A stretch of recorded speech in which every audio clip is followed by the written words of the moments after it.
Salut à toutes et à tous, j'espère que vous allez bien, que vous avez passé une bonne semaine. Aujourd'hui nous allons faire politique. J'avais un article de Libération, Mayotte, les migrants clandestins exclus des centres de protection maternelle et infantile. Je vais sur la page, erreur 404. Voilà, là j'aurais fait développeur web.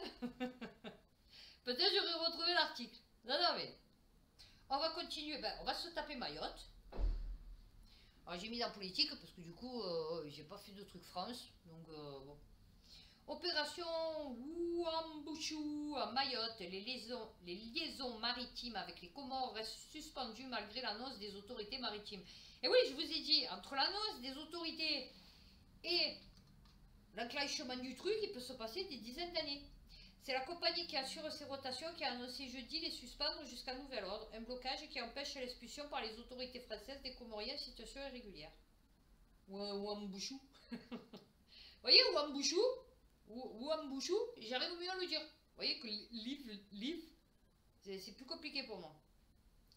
Opération Ouambouchou. C'est comme Ouagadougou. Ouagadougou, Ouambouchou, à Mayotte, le Conseil supérieur de la magistrature rappelle la liberté syndicale des magistrats. J'ai pas compris. Fin avril, le référé de la présidente du tribunal judiciaire de Mayotte de suspendre l'évacuation d'un important bidonville de Koungou avait été critiqué. L'impartialité de magistrat ne peut être mise en cause au seul motif de son appartenance à un syndicat. Ah, déjà ça commence. Le tribunal de Mamoudzou. Je devais être africaine, moi. Vous savez, j'ai une vie antérieure, là, comme Paco Rabanne. Alors, Nord-Est, Taludeux, le député LR de Mayotte, Mansour Kamardine, avait dénoncé dans un communiqué un harcèlement judiciaire orchestré par des associations droits de l'homiste. Ah, d'accord, maintenant, d'accord. Main dans la main avec des magistrats partisans. Oh, bah, tu sais, mon chéri.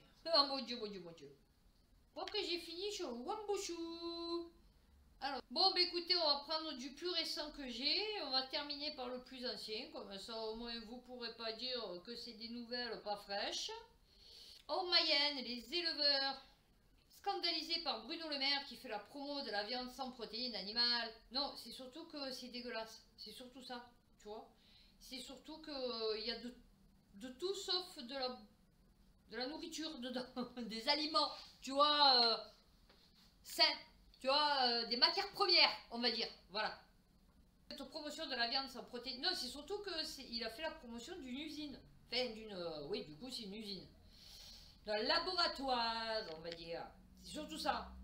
Si j'ai des protéines végétales sans manger des hamburgers, enfin, de la viande recomposée, enfin, je sais pas comment ils appellent ça. Tu peux manger des fruits, des légumes, tu vois, des lentilles. Du topinambour, tu vois. RSA, les 15 à 20 heures d'activité ne figureront pas dans la loi, mais seront un objectif individualisé dit du SOPT. Oui, en fait, ils ont fait des annonces encore pour rien, parce que ça, alors le schmilblick, ça fait des dizaines et des dizaines d'années, tu vois, tu as un contrat d'engagement réciproque, c'est-à-dire si tu fais pas si tu n'as pas une activité, c'est-à-dire une recherche d'emploi, une formation, un truc dans un accompagnement, tout relatif à ta situation, qu'elle soit personnelle ou de santé, enfin physique ou enfin bon, on te donne pas ton RSA, chérie, tu vois. Non, parce que si tu arrives et que tu dis non, moi j'en ai rien à foutre, je brale absolument rien, je veux toucher mes 900 € par mois, enfin mes 900, mais 500, 600, enfin ça dépend de ta situation, mais je veux rien faire en retour. Non, on te les donne pas, chérie, non, enfin je t'explique. Tu auras un objectif adapté à chaque personne. Et oui, parce que comme je vous ai dit, les trois quarts, oui, 75% des RSA, il y a des gens comme moi, c'est-à-dire problème de santé, machin et tout, et donc du coup ils se retrouvent au RSA. Bon, des femmes séparées qui étaient avec leur mari, qui travaillaient, qui gagnaient bien leur vie, elles ne travaillaient pas, elles se retrouvent séparées, elles sont obligées de prendre le RSA ou de travailler, mais bon, des fois tu n'es pas obligé de travailler de suite. Donc tu te retrouves au RSA. Bon, ok, cela, il n'y a pas de souci. Et après, les autres, c'est ou des clandos, ou des handicapés fatigués du cerveau, ou des alcooliques, des dépressifs, des femmes voilées, des femmes battues, des femmes en foyer, des femmes, tu vois, des hommes alcooliques, violents, avec des problèmes psychologiques. Ils sont pas tous enfermés, tu vois. La preuve, c'est qu'il y en a une, elle vient de se faire tuer encore, une prof. Donc oui, effectivement, donc en vérité, ton truc là, ça servait à rien, parce que ça savait très bien que, moi je vous l'avais dit, que ça serait pas possible de toute façon. Comment tu veux faire? Les trois quarts, ils sont inaptes à travailler. Structure, on va dire, normale, quoi, tu vois, comme ça. Allez, j'arrive et je travaille, quoi, tu vois. Lycée professionnel, à la limite du désespoir, des enseignants désemparés par la suppression des filières du tertiaire. Ah oui, non, mais ils suppriment tout. Je vous ai dit, c'est le cancer de la France. Vous avez élu, c'est fou, le cancer de la France. Ça, c'est comme moi, si je fume, j'ai un cancer du poumon. Mais qu'après, je vais pleurer parce que j'ai un cancer du poumon. Non, j'ai qu'à pas fumer, tu vois. Ou c'est parce que je bois, une cirrhose du foie. J'ai qu'à pas boire, tu vois. Vous mettez au pouvoir des gens qui sont dégueulasses, que vous savez qu'ils vont faire de la merde, vous le savez. Mais vous le mettez quand même au pouvoir. Je ne sais pas pourquoi. Une certaine partie de la population les met au pouvoir. Et après, vous pleurez parce que ça va pas. Proposition Lyotte jugée inconstitutionnelle pour la première ministre. Par la première ministre. Elle veut quoi, Madame Borne? Supprimer le Parlement? S'insurge Fabien Roussel? Alors toi déjà, ferme. Tu vois, déjà. Parce que tu sers à rien en fait. Tu avais le système, toi aussi. Donc déjà, on redescend d'un étage, tu te tais, un peu moins de graines, comme il disait le père de mes enfants. C'est honteux. Elle veut quoi, Madame Borne? Supprimer le Parlement? Elle n'a qu'à supprimer l'Assemblée nationale directement. Mais ça y est, elle est morte ton Assemblée nationale, chérie. Vous voyez, quand je vous dis, vous prennent pour des cons. Elle est morte ton Assemblée nationale. Une réforme antidémocratique et illégitime. Ah oui, là, parce qu'elle est constitutionnaliste. C'est ça ce qu'on dit? Oui. D'ailleurs, pour ça qu'on se demande à quoi sert le Conseil constitutionnel, d'ailleurs. Puisqu'elle sait déjà d'entrée que c'est inconstitutionnel et illégitime. Je me demande, oui, effectivement, il faudrait qu'elle supprime le Parlement, l'Assemblée nationale, le Conseil constitutionnel, tu vois. Parce que du coup, ça ne sert plus à rien. Mais bon, du coup, toi, tu serais plus payé. Donc c'est ça qui est con. C'est pour ça que tu fais ton petit cinéma. Hein? Le député, ah ça, alors je suis restée, mais alors, sur le cul. Le député, ouais. Mais chaque fois, je fais la faute, vous avez remarqué? Le député LFI Carlos Martins Bilongo a bénéficié d'un logement social qui sous-louait à sa sœur alors qu'il était propriétaire de 2 appartements. Mais ça va, le mec, non, attends, il a été... il a subi du racisme. Ah oui, il a subi du racisme. Ah oui, on lui a dit, oui, qu'il retourne en Afrique, je sais pas quoi, mais lui sous-louait l'appartement à sa soeur. Ouais. C'est-à-dire, il disait, vas-y, donne-moi les pépettes, parce que là, du coup, sinon tu repars en Afrique. Ah oui. Et qu'est-ce qu'il dit? Ah, il dit rien pour se défendre. Ah, ok. Ah oui, non, mais c'est Planète 360, c'est pour ça, parce que du coup, je me disais, pourquoi il n'y a pas de... Ben non, en fait, non. Donc d'accord. Eh oui, non, mais ça, vous se doutez, de toute façon. Ah, je vous dis, c'est toujours ceux qui vont dire, oh, mon Dieu, qu'ils font pire que pendre. Midi Libre, remercié par Brigitte Macron, 360 000 € investis, et il est pourtant poursuivi pour avoir rénové son église dans l'Hérault. J'ai pas compris. Depuis 2011, Olivier Fury réhabilite le monastère des Augustins, à Montagnac, tombé en ruine, mais les services de la DRAC et de la PAF et du PIF de la DRAC estiment que les travaux n'ont pas été menés selon les règles. Eh ouais. C'est-à-dire le mec, voilà, il a mis 380 000 € pour rénover un monastère magnifique, vous voyez. Mais la DRAC, du coup, elle lui dit non, tu l'as pas rénové selon les règles, je sais pas lesquelles, mais du coup, il va falloir tout que tu pètes. Voilà. Ouais, non, tu vas le laisser dans l'état encore plus pourri que quand il était, parce que du coup, maintenant, il faut tout péter, tu vois. Mais c'est magnifique. C'est magnifique. Alors, la fille, elle est venue le remercier. Ouais, c'est magnifique ce que tu fais. Oh, tu as réhabilité un monastère vieux de 850 millions d'années. C'est merveilleux, avec des peintures rupestres et tout, magnifique. J'invente, hein. Merveilleux. Légion d'honneur et tout. Et par contre, derrière, tu as le mec, la DRAC. Bonjour, c'est la Drac. Oui. Alors, je viens vérifier que, puisque Brigitte Macron est passée, et elle vous a remercié, donc du coup, je viens voir si tout a été fait selon les règles. Oui, quelles règles?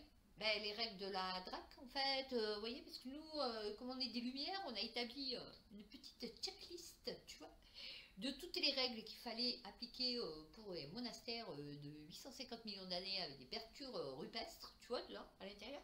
Et donc, du coup, si tu prends pas le bon pigment pour la bonne couleur, tu vois, eh ben, il faut tout que tu pètes. Ah ouais. Donc, combien tu as investi? 400 000 euros. Ouh, belle somme. Oui, effectivement. Tu as travaillé dur. Oui, effectivement. Tu l'as pris de tes deniers personnels. Tu as perdu ta famille pour... Effectivement, c'est bien ça de t'être sacrifié pour la France. Donc, maintenant, fais voir, c'est quoi que tu as utilisé pour peindre ton mur? Oh, ah mais j'ai pas la bonne couleur. Donc, tu vas tout péter. Voilà. Ah oui, non, mais... Le nouveau patron de la FNSEA appelle Bruno Le Maire à donner les noms des profiteurs de l'inflation. Ah oui, comme ils veulent le faire au Japon. Non mais, lol. Le Figaro.fr. Name and shame. Name and shame. Name and shame. Shake your booty. Ah non, c'est pas pareil, pardon. Ah ouais, j'adore le disco. Shake, shake, shake. Shake, shake, shake. Shake your booty. Ouais, ça va, je fais du yaourt, c'est bon, je suis marseillaise. Alors, donne les noms. Alors, la hausse des prix. Ben oui, ben alors, attends, il faudrait que tu donnes le nom de tous les magasins de France, en fait. Ça va être compliqué, mon chéri, tu vois. Il a que ça à faire, le nouveau patron de la FNSE. Le mec est en train de tuer ses adhérents, en fait, les peu d'adhérents qu'il a. Du coup, j'hallucine, dépêche.fr, influenceur kebab. Pourquoi l'inauguration d'un resto de tacos par Gérald Darmanin fait polémique? Ben parce que, alors, ok, ça fait polémique, d'accord.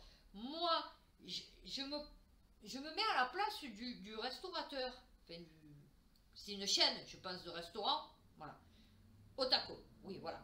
Et je me dis, le mec, est-ce qu'il a demandé sciemment à ce que Gérald Darmanin inaugure son restaurant? Parce que si tu veux te tirer une balle dans le pied, si tu veux te faire tomber la chaîne au tacos, dans la région, à Turquois, faut le dire, tu vois. Non, non, mais parce que tu veux tuer ton commerce. Tu appelles Borne, tu appelles Darmanin, Attal, tu vois, Macron, tu vois, tu es sûr que les mecs après ils viennent plus, tu vois. Donc je me dis, est-ce que c'est pas en fait un false flag? Un attentat sous fausse bannière, tu vois. Et en fait, c'était quelqu'un qui lui en voulait, qui s'est infiltré dans son restaurant en communication, qui lui a dit, ouais, tu devrais inviter Darmanin pour faire l'inauguration de ton tacos, tu vas voir. Et franchement, mais c'est mort, laisse tomber. Son entreprise va fermer. Sécu, la Cour des comptes rejette ceux de la branche famille perclus d'erreur. Ah oui, non mais... Cette somme est définitivement perdue pour la Sécu ou pour certains demandeurs du RSA. Oh, heureusement je l'ai eu. De la prime d'activité ou des... Oh non, pourquoi? Ou des aides au logement. Versement indu et prestations non versées à tort.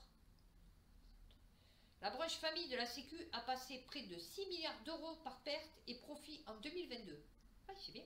Le constat est sévère, la sentence sans appel. Le montant des erreurs comptables de la branche famille... Ah oui, parce qu'ils ont des nouveaux logiciels au top du top.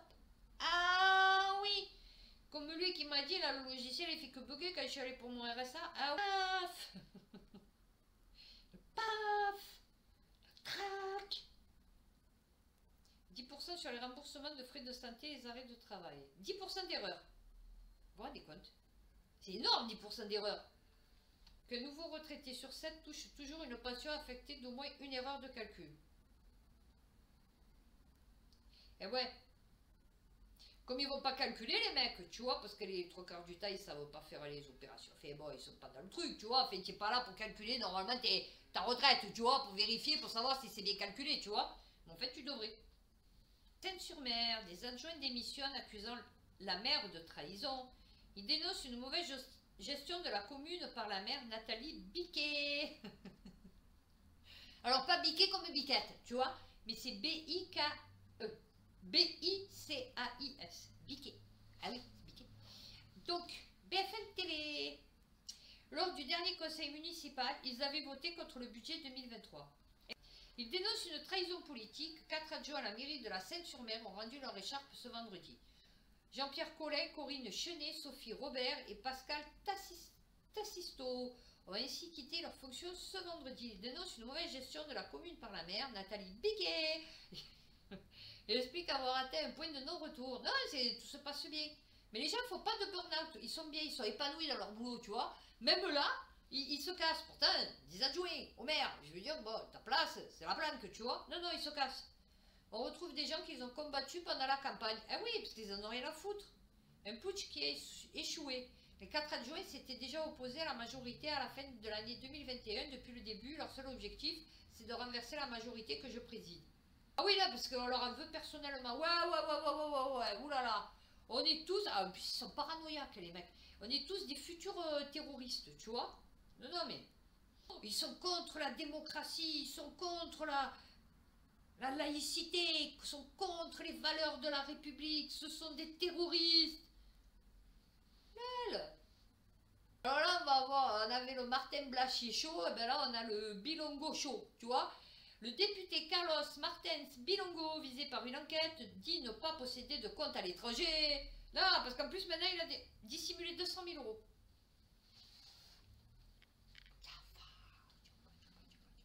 200 000 euros qu'il a honnêtement gagné avec ses frères africains dans les mines pour aller récupérer les matériaux rares, tu vois, pour fabriquer les portables dont il se sert, tu vois. Voilà. Ça, c'est sué, tu vois, les 200 000 euros. C'est pas de l'argent public, tu vois. Non, non, pas du tout. Non, non, non, non. C'est pas de l'argent de sa sœur. Tant peut-être, va t'en apprendre qu'il a prostitué aussi, tu vois, parce que du coup...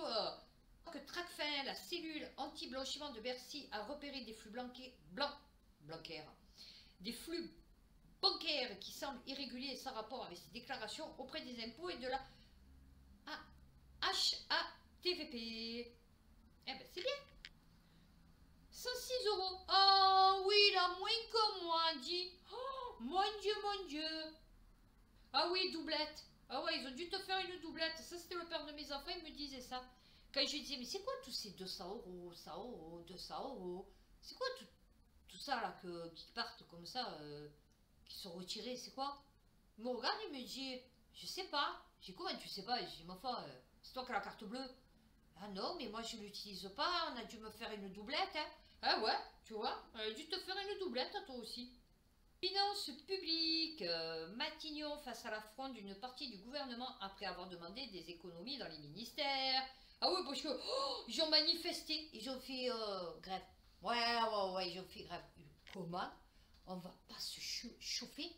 On va faire des économies. Des économies de quoi? On va plus manger? On va plus boire? On va plus se niasquer entre les... Mais pourquoi? 7% d'économie. L'initiative fait graisser des dents. Fait des dentiers, quoi, du coup. Parce que vu qu'ils ont en moyenne 75 ans, les mecs, tu vois. Une lettre datée du mois d'avril. Alors, réduire de 5% leurs dépenses. Ah ouais, non, mais oh. Gérald Darmanin refuse. Matignon ne lâche pas. Ah oui, oh non. Attends, oh. Inflation, oh. Ça veut dire quoi, ça? 1 milliard d'euros, ça va, tranquille. Obligation vaccinale des soignants abrogée. Véran fustige la réintégration des gens qui doutent de la science. Voilà, c'est ça. La dernière fois que je parlais. Mais bien sûr qu'on doute de la science. Puisqu'elle n'est pas parfaite, la science. La science est faite par des humains.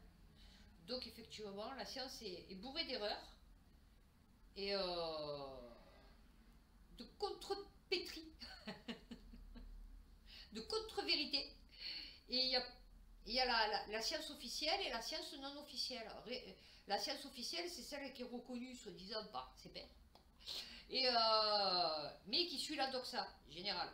Et après, on a la science qui est un peu en dehors. Et du coup, tu te dis, ah ouais, c'est plus logique, tu vois, mais celle-là, on ne te l'apprend pas. Tu vois, voilà. Quel est le rapport? La NUPS, on dirait pyramide.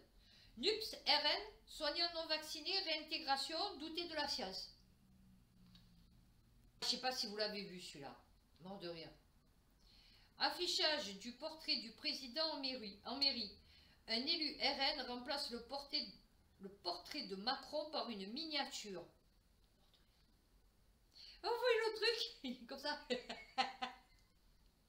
Il a mis dans son bureau, puisqu'il paraît que c'est obligatoire, je sais pas quoi maintenant, de mettre le portrait de Macron, vous voyez. Et donc, il a mis en format photo d'identité, vous voyez. Alors, c'est le maire de Pifon, Xavier Rosalie, qui a réagi à cette obligation honteuse, à la juste dimension de ce petit président. Ah ouais. Non, des fois ça va, ils ont un peu d'humour. Ouais, non, c'est rigolo de remplacer l'étiquette par un petit truc comme ça. Et encore, moi je l'aurais mis en nano, tu vois, limite quantique, tu vois. Bah, tu mets cadre, tu mets rien dedans, et si tu dis, ouais, le cadre du président, tu dis, il est là, mais il est quantique. Pas de rien, hein, de toute façon, je t'explique. Tu dis, il faut un système spécial et tout, il n'y a que sur Pluton que on peut voir la tête de Macron. Nous ici, si justement, c'est... Elisabeth Borne, celui qu'elle présente comme son compagnon, est passé avec une autre femme depuis 2021. Mais c'est normal parce que c'est une gouine.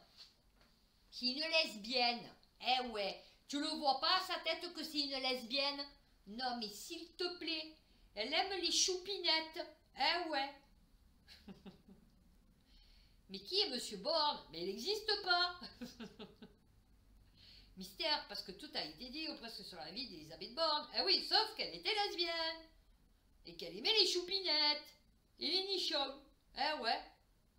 Ouais, donc elle a fait semblant d'être paxée. Mais l'autre, le problème, c'est que tu vois, on a quand même un petit peu des journalistes et des gens qui parlent un petit peu. Et donc ils ont dû lui dire, non mais attends, moi je l'ai vu, ce monsieur. Cette personne. Avec une femme qui ne ressemblait pas du tout à Elisabeth. Ah bon? Ah ouais, non. Non, plutôt charmante. Avec des beaux cheveux longs, soyeux, tu vois. Et puis hétérosexuel. Tu vois, surtout. Voilà. Mais c'était pas elle. Non, c'était pas elle. Pas du tout. Très posée, très intelligente, tu vois. Classe. Ah ouais, non, c'était pas elle. Et on va finir par celle-là, parce que celle-là, elle est super rigolote. Enfin, super rigolote. Non, en fait, elle n'est pas rigolote du tout. Mais bon, du coup, maintenant, c'est super rigolo. Réforme des retraites. Des manifestants accueillent Bruno Le Maire sur le son dilaté comme jamais. Ah oui, ça nous remonte hein, dans le classement. Ah oui, oui, oui. Là, Chapour Zamani qui poste hashtag Bruno Le Maire dilaté comme jamais. Obligé de rentrer par le sous-sol comme un rat à son arrivée à Levallois pour sa réunion avec le patron de L'Oréal. C'est bien. Il a dû dire, bon oui, Nounou, ouais mais là il fait le tour. Il fait le tour de quoi? Il fait le tour pour entrer par derrière. Mais pourquoi faire? Mais parce que devant il y a des manifestants. Et donc ils sont en train de lui chanter dilaté comme jamais. Et par rapport à quoi?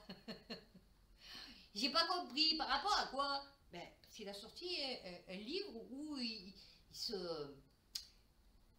avait un ego surestimé, surdimensionné, tu vois. Et donc il expliquait ce qu'il faisait, tu vois, sexuellement, tu vois, pour un peu exciter la femelle, tu vois, qui ne serait pas attirée par son sens profond de la masculinité et de l'intelligence, tu vois, voilà. Donc il fallait il essaye de ramener de la galinacée, tu vois, avec ces trucs sexuels tout pourris, parce que avec la tête qu'il a, comme il parle, et ce qu'il dit, ce qu'il fait, ouais, tu te sens vraiment pas de te taper une nuit avec lui, tu vois, dans un lit, tu vois, voilà, je t'explique. Ouais, non, je t'explique. Bon ben voilà, bah, écoutez, j'ai fini politique, elle était un peu courte, parce que du coup, bah, j'ai vite fait. Donc je vous souhaite un bon week-end, puisque cette vidéo sortira vendredi.